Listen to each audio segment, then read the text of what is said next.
It's always exciting. Sometimes there's even between the workmen a bit of a competition who will find first. Okay, if there is a historical Moses, where is this guy?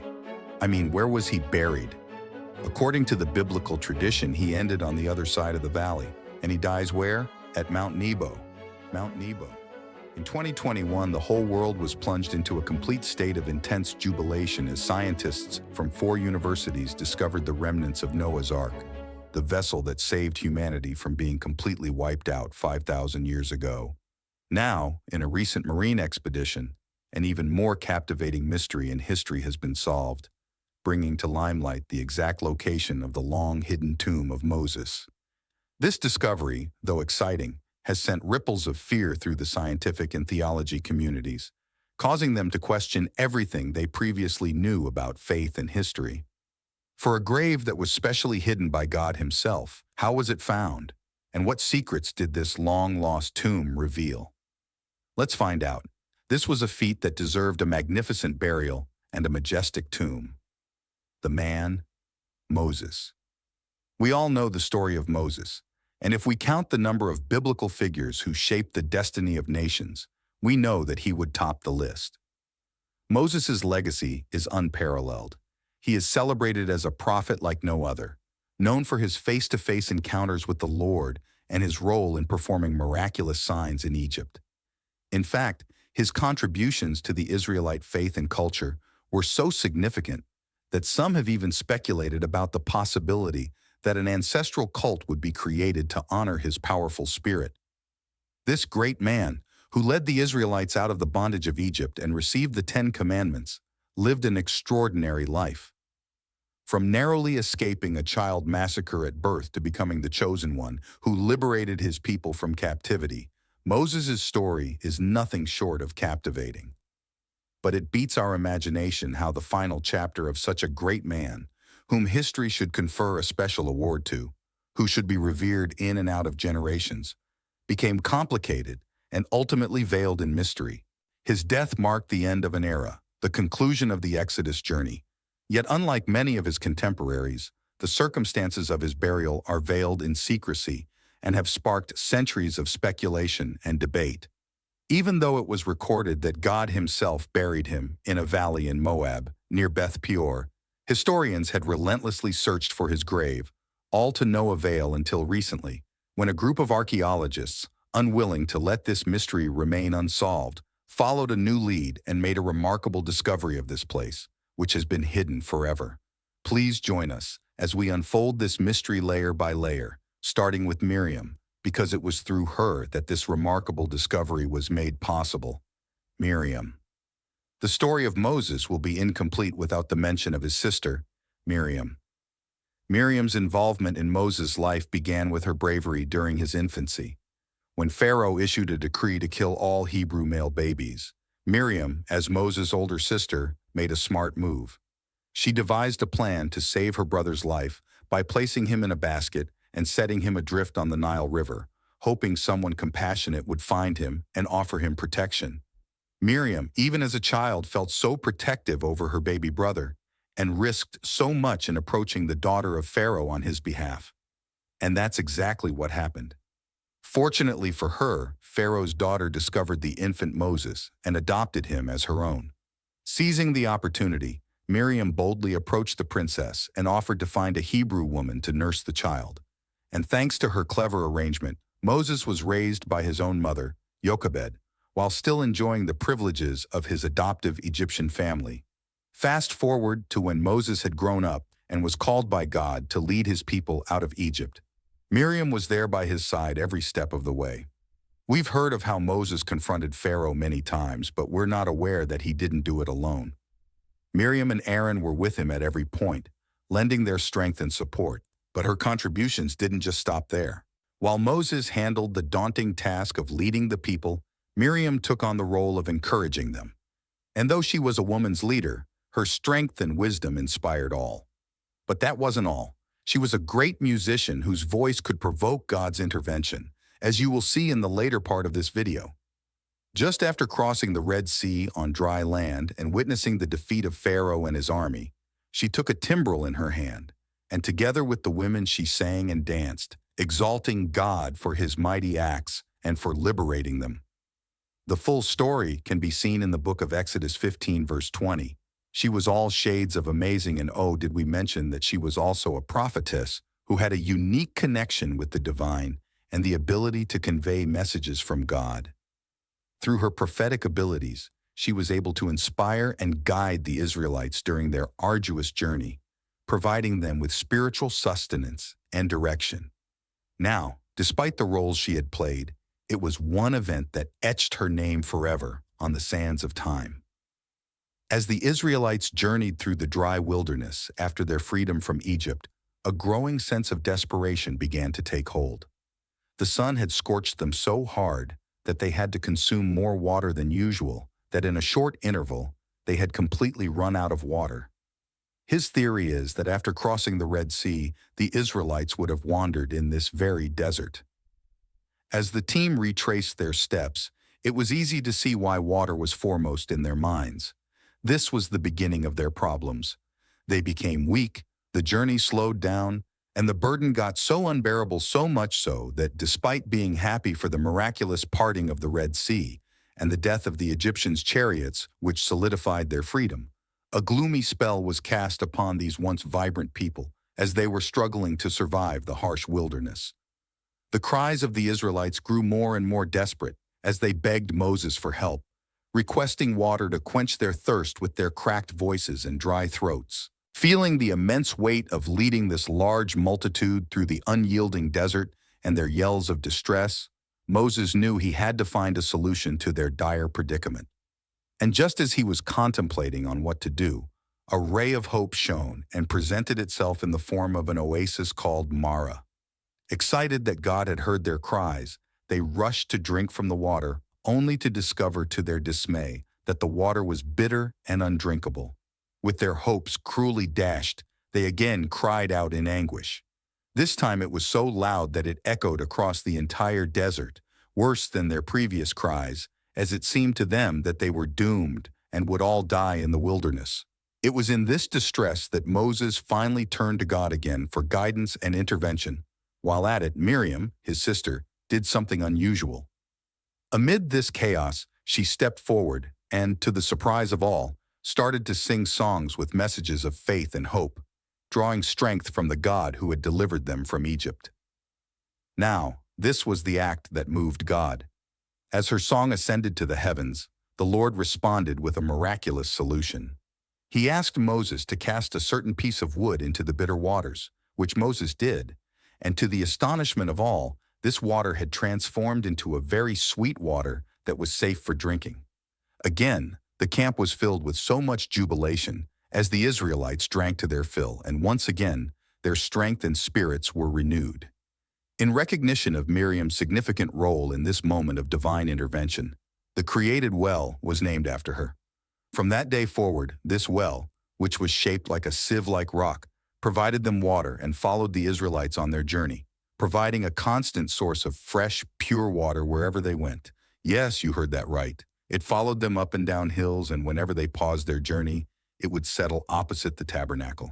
And whenever the people needed water, an elder from each of the 12 tribes would approach the well of Miriam with a staff or stick, chanting words to the well, and as soon as they finished, water would shoot up high as pillars, then discharge itself into great streams and rivers that separated the camp into different parts, so that anyone visiting another camp would have to do so with ships. This continued for years until Miriam got sick and died. Immediately after her death, the well immediately dried up, and again, the Israelites had returned to ground zero. It was this moment that forever changed the trajectory of Moses' life and sojourn to the Promised Land. Sit tight, because the story just got interesting. After Miriam's death and burial in Kadesh, the Israelites continued their journey through the desert. However, it wasn't long before they found themselves in the desert of Zin, and once again, they started complaining to Moses and Aaron about the lack of water, just as they had done before. They quarreled with Moses, expressing their frustration and questioning why they were brought to the desert to die of thirst. This was a really trying time for Moses and his brother, so in response, They went before the tent to meet and prostrate themselves before God, seeking his guidance on how to provide water for the people. Eventually, God answered them, instructing Moses and Aaron to gather the assembly and speak to the rock, and water would come forth for the community and their livestock. But guess what Moses did? Instead of speaking to the rock as God commanded, Moses became angry with the Israelites and struck the rock twice with his staff, saying, "Listen, you rebels, must we bring you water out of this rock?" Water did come out of the rock, fulfilling God's promise. However, God was displeased with Moses' disobedience and lack of faith, and in that anger he declared that although Moses would see the promised land from a distance, he would not be allowed to enter it. That had sealed the fate of Moses, and nothing could be done about it. So, at the age of 120 years, after surveying the promised land from Moab, Moses died and was buried by God himself in an unknown place. That was how the search for his tomb began. You will be amazed by the search efforts that were put into finding Moses' tomb. So sit tight as we reveal details of how this groundbreaking breakthrough came about. The journey just got interesting. The search for Moses' tomb. Based on records in the book of Deuteronomy, Moses was buried in Moab, in the valley opposite Beth Peor. In another account, he was buried in Mount Nebo, located in Jordan, while some theologians said he never died but was taken directly to heaven, just like Enoch and Elijah in the Bible. The question is, which of these is true? We will find out in the revelation we're about to make, so pay rapt attention. Remember at the beginning of this video, we made mention of Miriam's well playing a role in the discovery of Moses' tomb, right? Well, this is that point where those dots will be connected and where you will make sense of the whole picture we have been trying to paint, so don't go away. To find the elusive grave of this great patriarch of faith, an archaeologist, Josh Gates, together with his team, set to the depths of the Sea of Galilee in search of answers. He chose the Sea of Galilee for this search because it is located in the same region where Moses and the Israelites traveled from Egypt to the Promised Land.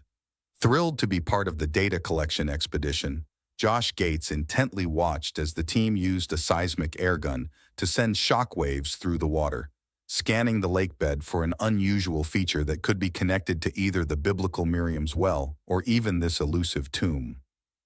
Eager to get data, Josh urged the team to repeatedly fire the airgun, and so they did, repeatedly setting off charges in a circle around the mysterious underwater feature they had located. Amazed that the seismic survey generated enough data for the scientists to create a detailed 3D image on the computer, they set to work. Examining the model, Professor Marco, the lead scientist on ground, pointed out that the structure continued under the accumulated sediment, which indicated the feature was built at least 4,000 years ago during the Bronze Age time frame of the Exodus story. Oh, it continues under the sediment here. It continues under the sediment. So it means that the sediment accumulated after the structure was built. Based on this sediment accumulated above the base, we assume that it was built about 4,000 years ago minimum, or perhaps even earlier, which inadvertently meant they were in the right historical neighborhood. With this, they knew they were at the right spot, so they examined further, only to be shocked by what they saw. The 3D image revealed an unnatural constructed formation on the otherwise flat lake floor. Surprised, one of the expedition team members acknowledged they were not natural formations, as it looked like a structure that someone, or a group of people who transported these basalt stones from its original site, deliberately erected. This struck a chord in Josh, so turning to one of the archaeologists, he said the structure reminded him of a cairn, an artificial stone mound covering a tomb underneath. And so, he asked if it was possible that there was something buried inside. And to his utter shock, the scientist agreed, even stating that it was the only untouched tomb of this kind in that entire region. Are you thinking what I'm thinking? Has Moses' tomb been found? At this point, the dots started connecting. And while mused that the structure was not a magic rock, Josh was hopeful that it could still be connected to the story of Exodus.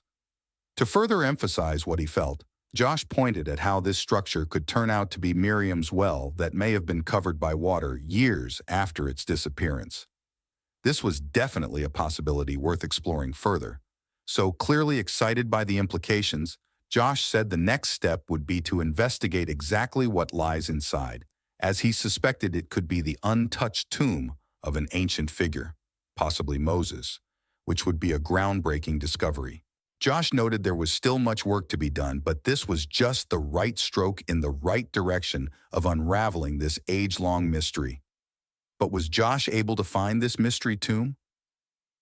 Let's find out in the next chapter. Moses' tomb found. To find the exact location of this burial place, which has rendered archaeologists restless for centuries, experts had to fall back to accounts in the holy texts to see if they could find clues or match any of these biblical sites to their modern location.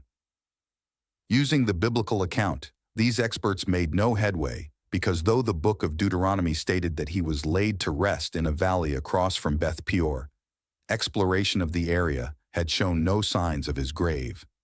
Having met a dead end from the biblical perspective, these experts turned to Islamic tradition.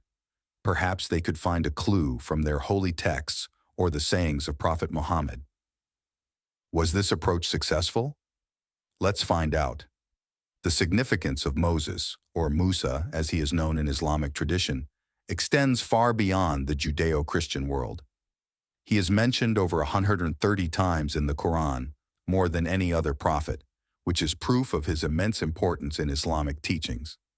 To start with, religious scholars said the secrecy surrounding Moses' burial was intentional, as they believed that the concealment of his final resting place was to prevent any form of idolatry or excessive veneration at his gravesite. But quite early in the quest for an answer, they encountered their first shock. Though the Quran's narrative of the event matches the biblical account, emphasizing Moses' mission to lead the Israelites in his role as a recipient of God's divine messages, it offered a starkly different perspective on the location of Moses' final resting place. And this on its own was a huge challenge. While a part of the text narrated how Prophet Muhammad said he saw Moses praying over his grave near the red dunes of Rum in Jordan, another section of this same Quran claims Moses was buried closer to Jericho in the West Bank. Intrigued, Gates probed further, inquiring if there was any tangible archaeological evidence to support these long-standing beliefs. In response, Dadley stated that the oldest physical marker they had was an inscription found near the entrance to the mausoleum, which was dated 1269 AD. It was with this that the founders established the site as the accepted burial place of Moses. But Gates was not satisfied with this response, so he probed further. Noting that this date was still several centuries removed from the estimated lifetime of the biblical figure, he asked if they were talking about a tradition that emerged over 1,000 years after Moses himself. And to his amusement, Dadley nodded in acknowledgement and conceded that this was true. The professor explained that before the 13th century, written records became scarce, but the mausoleum was built based on the few records of that time that pointed to the existence of his grave in the area, which inadvertently means there is no concrete archaeological proof before the 13th century that proves he was buried there. Still, Josh was resolute to get all the answers he needed to get about this place, so he, probing further, asked whether the tomb had ever been opened or examined. But you won't believe what happened next. As soon as he did, Dadley's tone shifted, explaining that as an archaeologist, he was naturally driven to uncover the physical evidence and piece together the historical realities of sites like this. However, since the tomb was considered a sacred space by the Muslim community, they were wary of having it disturbed. So, while he would love to be able to look inside and study what lies within it, the reality was that they had never opened it and likely never would. Which shows that in the end, some things just had to be left to the realm of belief and spiritual significance. This was a first, but despite the lack of tangible archaeological confirmation, Gates could see how this remote, evocative site had become a revered pilgrimage destination for followers of the Islamic faith, who continued to flock here from as far as Indonesia and India to honor what they believed to be the final resting place of the prophet Moses. After this visit, Gates couldn't help but feel a sense of reverence at how a single site became the intersection between history, faith, and mystery in a very thought-provoking way. But without evidence of Moses in this tomb, should we still believe that Moses was truly buried there? Will we ever find his tomb? Could it truly be that he was taken directly to heaven, just like Prophet Elijah? Let's know your thoughts on this in the comments section. If you enjoyed this and would love to see the subsequent development on this, kindly subscribe, like, and share this video. Peace be unto you.